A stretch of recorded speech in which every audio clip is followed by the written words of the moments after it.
نماز میں 5 سب سے بڑی غلطیاں ہیں جو آج کل لاکھوں مسلمان کرتے ہیں۔ آخری والی غلطی تو ہر مسلمان سے ہو جاتی ہے۔ نمبر 1، نیت میں دل نہ لگانا۔ اکثر لوگ بس زبان سے نیت کرتے ہیں لیکن دل حاضر نہیں ہوتا۔ نیت صرف الفاظ نہیں، دل کی توجہ کا کام ہے۔ نمبر 2، جلدی میں نماز پڑھنا۔ نماز کو ایسے پڑھنا جیسے بس فرض پورا کرنا ہو۔ رکوع میں نہ ٹھہراؤ نہ سجدے میں سکون، یہ نماز نہیں، ایک رسم بن جاتی ہے۔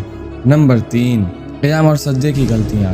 بہت سے لوگ قیام میں سیدھے نہیں کھڑے ہوتے یا سجدے میں ناک زمین سے نہیں لگاتے، یہ نماز کے فرائض میں شامل ہے، احتیاط ضروری ہے۔ نمبر 4، صرف فاتحہ یا تسبیحات بھول جانا۔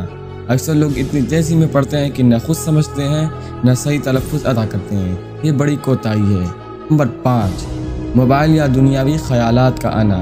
نماز کے دوران دنیا کے خیالات آنا عام ہے، لیکن کوشش کرے کہ اللہ کے سامنے کھڑے ہونے کا احساس قائم رہے۔